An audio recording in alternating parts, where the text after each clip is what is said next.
to introduce to you Nicholas Mataya. Nicholas Mataya is a Latin teacher in San Antonio. He holds a bachelor's degree from Louisiana State University and a master's from Villanova University.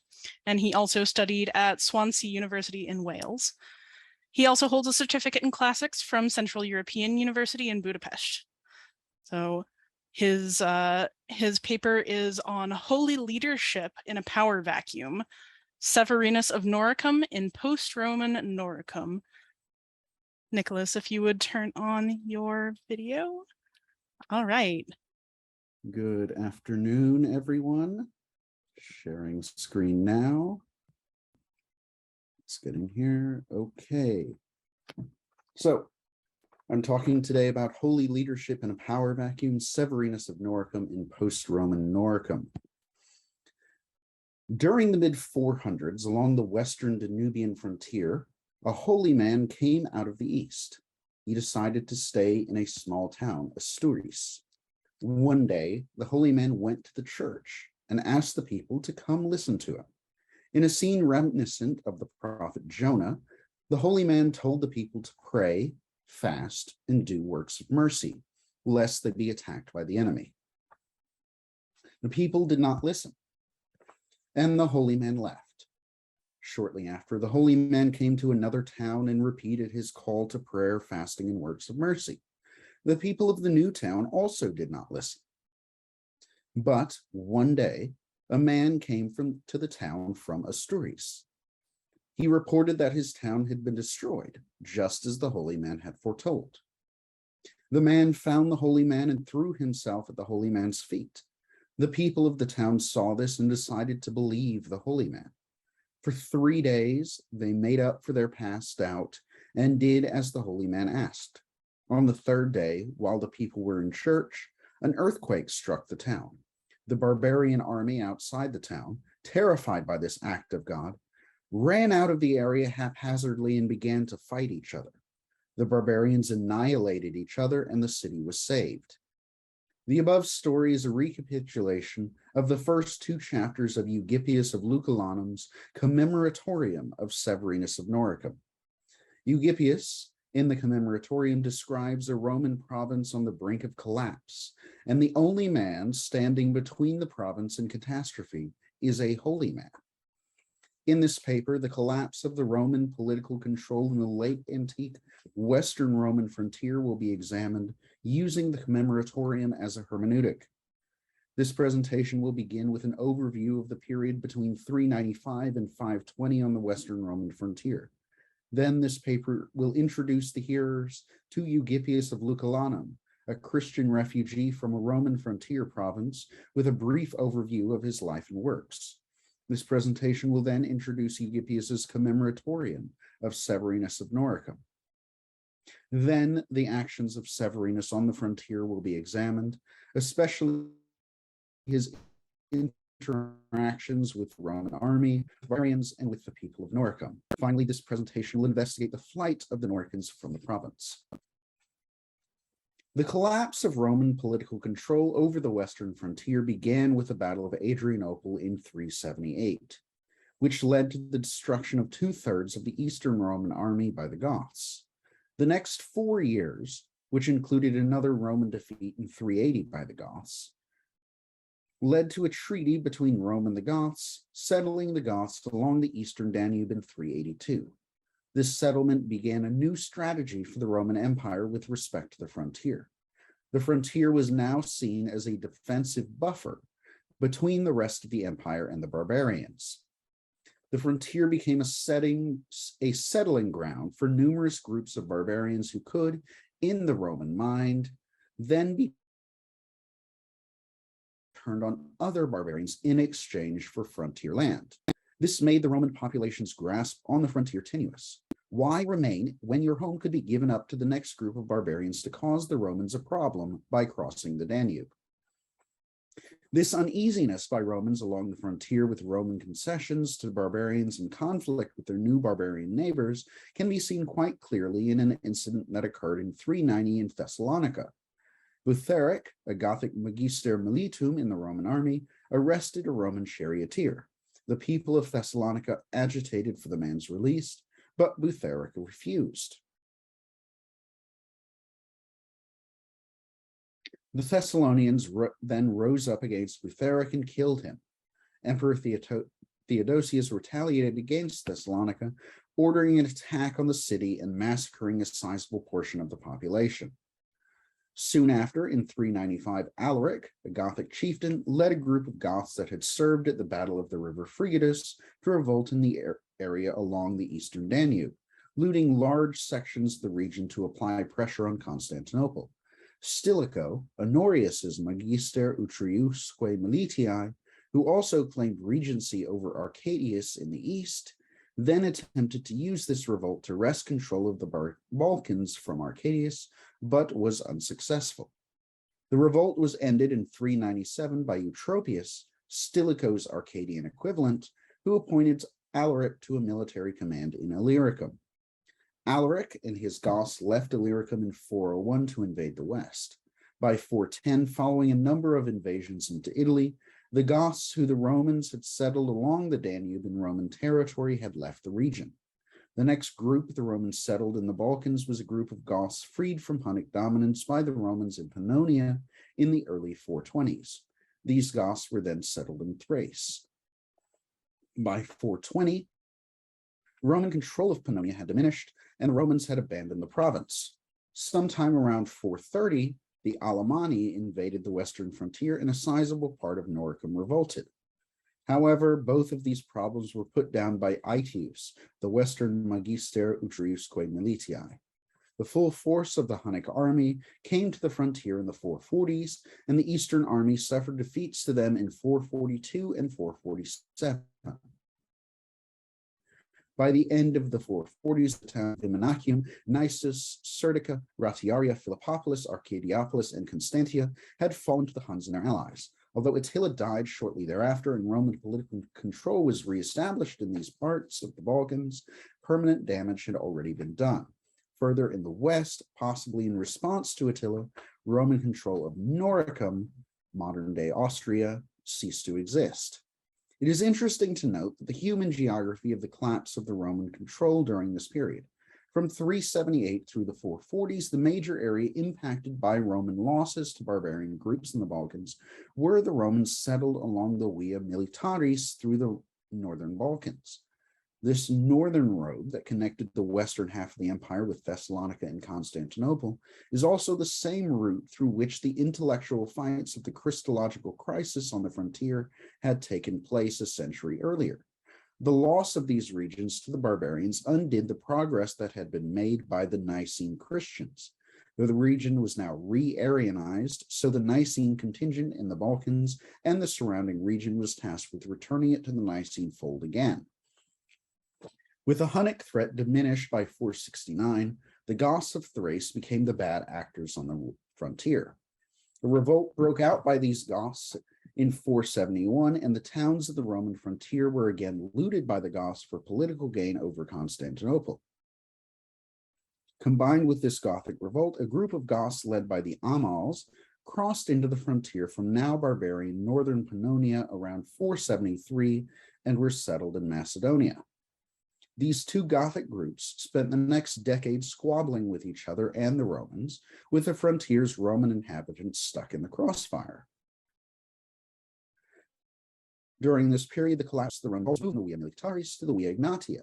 There, a number of incidents hearkened to the unrest among the frontier of the 390s.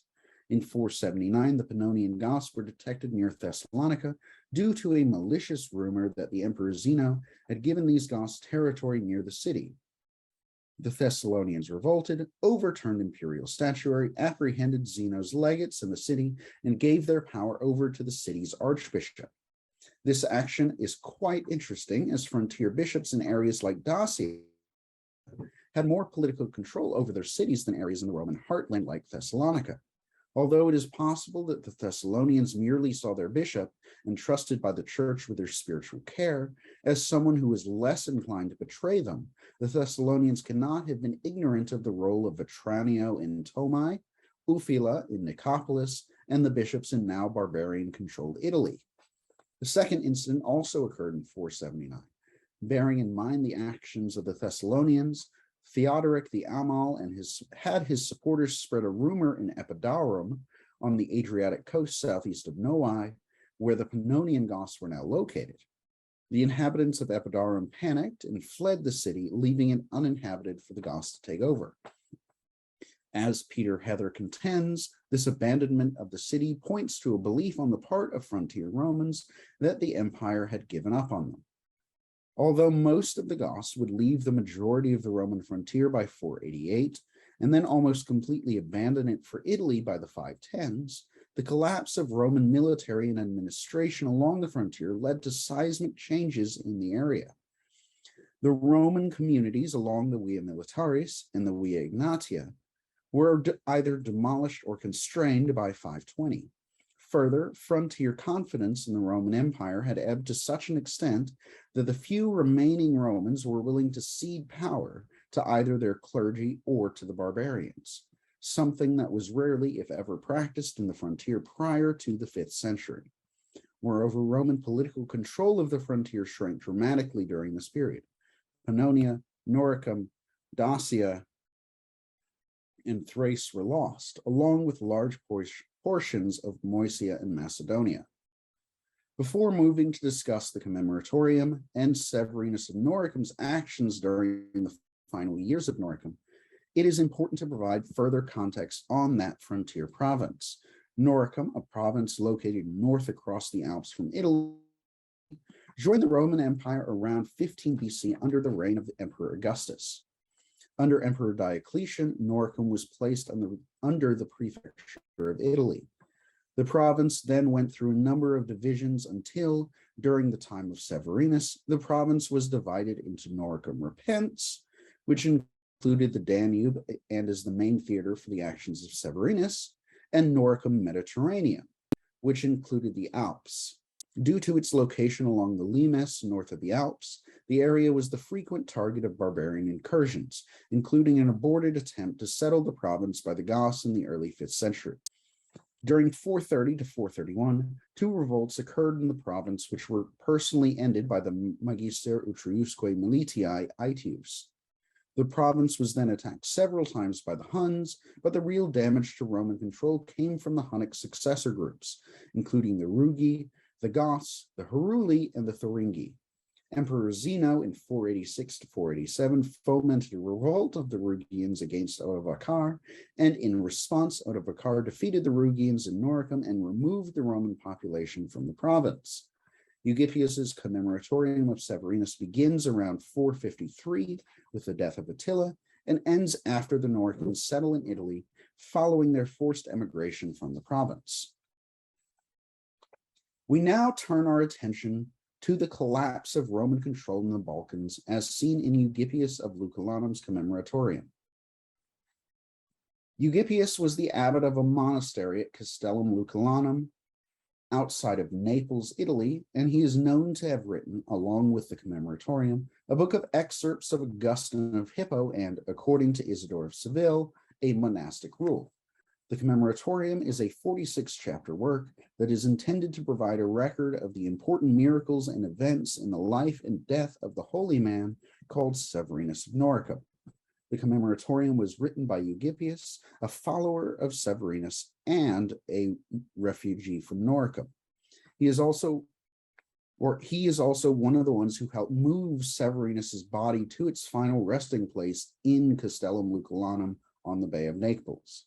The text is mainly written in the third person, but it switches to the first person when Eugipius enters the story. Although Eugipius did not title his work a life, he only called it a Commemoratorium, modern scholarship has consistently called it the Vita Sancti Severini. This title, however, is somewhat misleading, as the work is not actually a life of Severinus. Instead, the Commemoratorium is a work sent with a covering letter from Eugipius to the deacon Paschasius, ostensibly for Paschasius to write a more complete life of Severinus from the materials assembled by Eugipius. Although Eugipius terms his work a Commemoratorium or means of remembrance, he includes nothing of Severinus's life or background prior to the holy man's entrance into the area between Noricum and Pannonia, late in the holy man's life. It also includes a number of events after the death of the holy man, including a war between two barbarian armies, the exodus of a group of Noricum refugees, including Eugippius, into Italy, and the subsequent internment of the holy man's remains in Eugippius's monastery at Castellum Lucullanum. Eugippius later became the abbot of that monastery. It was in his role as abbot that Eugippius decided to write the Cememoratorium. In his covering letter to Vespasius, Eugippius tells us his motive in writing the Cememoratorium. Eugippius was worried that a layman was planning to write a life of Severinus, and Eugippius did not want to risk a layman making Severinus' story unapproachable for the unlearned. It is also clear that Eugippius was not a witness of many of the events depicted in the Cememoratorium. Eugippius, a young man at the time of the Roman flight from Noricum, relied on the older members of his monastery to fill in the blanks of Severinus' life. In many ways, Severinus is presented as a typical holy man. He was, quote, a model of piety and chastity. He was a lover of solitude, but like his prototype, St. Anthony of Egypt, he frequently went into the towns to perform miracles or teach the people. He took upon himself the care of the captives and needy. Almost all the poor were supported by his personal efforts. He urged the spiritual practice of tears on many occasions. He was an ascetic who possessed only one rug and one cloak, and he would only break the fast before sunset on feast days. However, his face always shone with the same cheerfulness. He had the gift of prophecy and performed many miracles. There are, however, a number of things that make Severinus unique. As E.A. Thompson explains, Severinus is the only cleric of whom we know from the northern frontier provinces who regularly hobnobbed with the barbarian leaders. He is absolutely unique. Further, as discussed by the author, myself, elsewhere, Severinus had a unique theological outlook, and many of his miracles are strange even for miracles, including the ability to cause earthquakes and death and exorcism with his tears. So moving on. The demise of the Roman army and the loss of Roman political control of Noricum and its surroundings is felt throughout the Cememoratorium. This loss is seen most clearly in Eugippius's depiction of the Roman military, in his depiction of the Roman towns of Noricum, and in Severinus's interactions with the Roman people of the region. The first sphere in which one can see the collapse of Roman control in the Balkans is the depiction of the Roman military within the Cememoratorium. The introduction of the first Roman soldier in the Cememoratorium is not until chapter 4, when Severinus is in his third Norican city, Fabianus. This is surprising, as the Notitia Dignitatum states that Asturias, the first town that Severinus visited, boasted an infantry unit commanded by a tribunus. In chapter 4, a group of barbarians raided outside the city walls and took a number of people captive. The people of Fabianus came to Severinus for aid, and he went to the Roman tribunus, Mamertinus. Mamertinus lamented to Severinus that he only had a small number of soldiers, milites paucissimi, and that these soldiers were poorly supplied. Mamertinus then states that if Severinus commanded it, he and his men would attack the barbarians due to his soldiers' respect for Severinus. Severinus orders Mamertinus to attack the barbarians and to bring any barbarians taken prisoner to him. Mamertinus agrees to this condition, attacks the barbarians, and wins the battle. It is clear in this episode that the Roman military in Noricum is small and poorly supplied. Further, the citizens of Fabianus coming to Severinus first, instead of to Mamertinus or another member of the Roman military, demonstrates that lack of faith that the citizens had in their Roman protectors. The next episode involving the Roman military is even more enlightening. The reader is told that the forts of the upper portion of Noricum Repents competed with each other to have Severinus visit. This competition resulted from their belief that Severinus's presence would protect them from barbarian raids. This behavior is not what one expects from the Roman army. Later in the Cememoratorium, when Severinus reaches the town of Batavis, Eugippius explains that the Roman military in Noricum was not being paid, and this caused the soldiers in most towns to abandon the walls. He then relates the story of the soldiers of Batavis and how a group of them went to Italy to bring back the last payment. In a heartbreaking scene, Severinus, with tears, directs a number of men to go to the river Inn, where they discover that the soldiers sent to retrieve the payments have been killed in a barbarian attack. From the Commemoratorium, one finds that the Roman military has collapsed. The parts of the Roman military that were based in Noricum at the time of the Notitia Dignitatum, both soldiers and ships, have vanished. The soldiers left in Noricum are poorly supplied and poorly paid. The demise of the Roman army in Noricum is emphasized in another scene in the Commemoratorium. Eugipius explains that the people of Quintanus, tired of the attacks of the Alemanni, abandoned the town and moved to Batavis. The barbarians then attack Batavis. The small force of Roman soldiers present at the fort in earlier chapters are absent from this episode. Instead, Severinus rallies the people of the town and they defeat the Alemanni. Severinus then urges the people of the town to abandon this town as well and to come with him to Noricum. Although many people do follow Severinus, the town is not fully abandoned. It is then attacked a few days later by another barbarian force, the Thuringi. There are four interesting factors in this episode. First, Romans are seen fleeing from their homes and taking refuge in other towns. Second, the defensive force of the town is composed not of soldiers, but of the people. Third, the people of the town are able to defeat a barbarian force. And finally, four, there are numerous hostile barbarian groups in the same area. The implication of these factors is clear. The Roman military in Noricum is non-existent. Eugipius's depiction of the political landscape of Noricum is very telling of the influence of the empire in the region. Eugipius begins his narrative of Severinus's life with the downfall of Asturias and Severinus's miraculous defense of Comagene. Comagene is described as a Roman town that was hosting a group of barbarians within its walls as a result of a treaty. As E.A. Thompson has shown, this treaty was highly unusual as it was not a treaty between the empire and the barbarians, but a treaty between barbarians and a single Roman town. This treaty, combined with the lack of a noticeable Roman government in the demise of the army, as shown above, illustrates for Thompson that the imperial administration had completely disappeared from the province. This lack of imperial administration raises Severinus' profile in the region. Instead of merely being a mediator in village life and between the divine and man, Severinus becomes, in a sense, the de facto leader of Noricum, albeit an itinerant one. The political authority of Severinus is shown time and again throughout the Commemoratorium.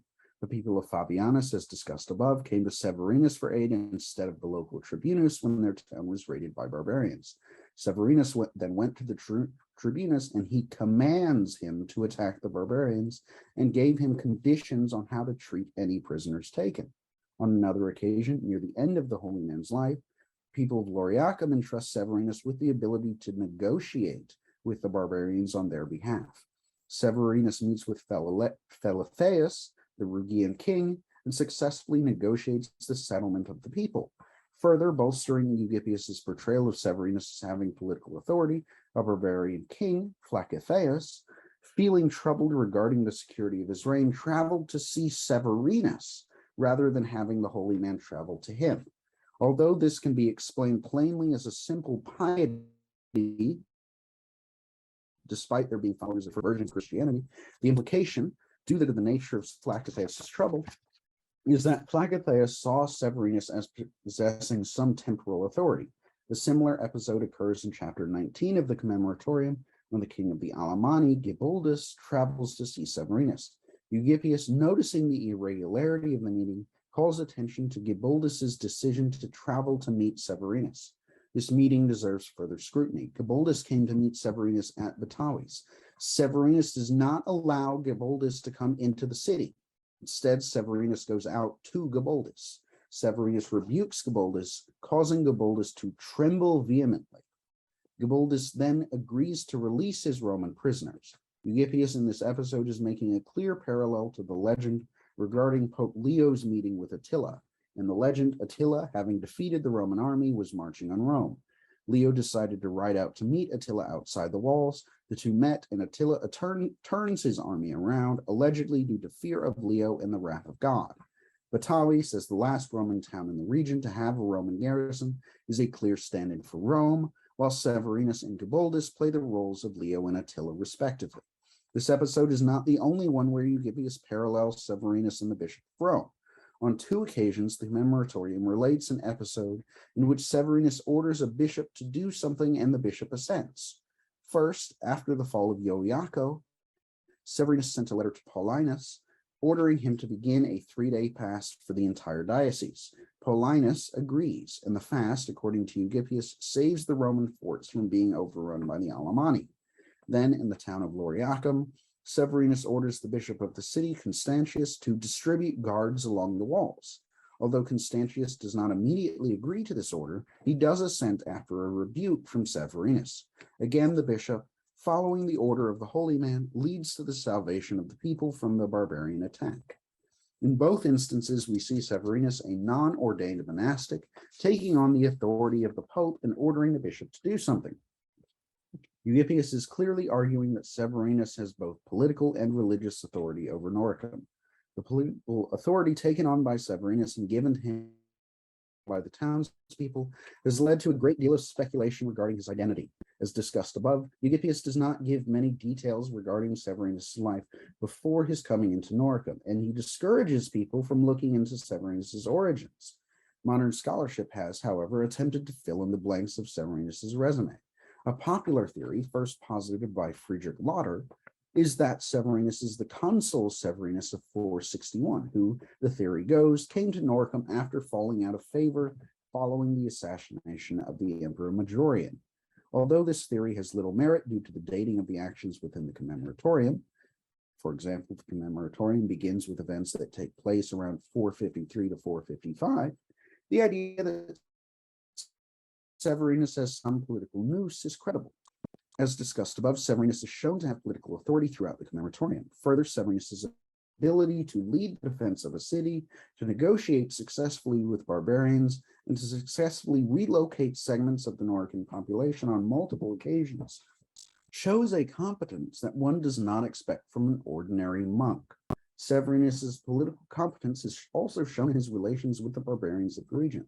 Although Severinus is a Nicene Christian and the barbarians of the region are Arians, Severinus deals with them in a way which is unique among late antique Christianity. Although the theological implications of his treatment are discussed by myself elsewhere, it is important to understand that Severinus, instead of rebuking the heretical barbarians as one expects from a holy man, embraces realpolitik. For example, when Flacitheus, the Rhegian king, first came to Severinus, Severinus, after waving away their theological differences, counseled Flacitheus. In this way, Severinus, on numerous occasions, made life better for the Roman Noricans through his meetings with barbarians. Severinus died on the 8th of January. Eusebius does not provide a year, and following his death, Eusebius hastens the fall of Noricum.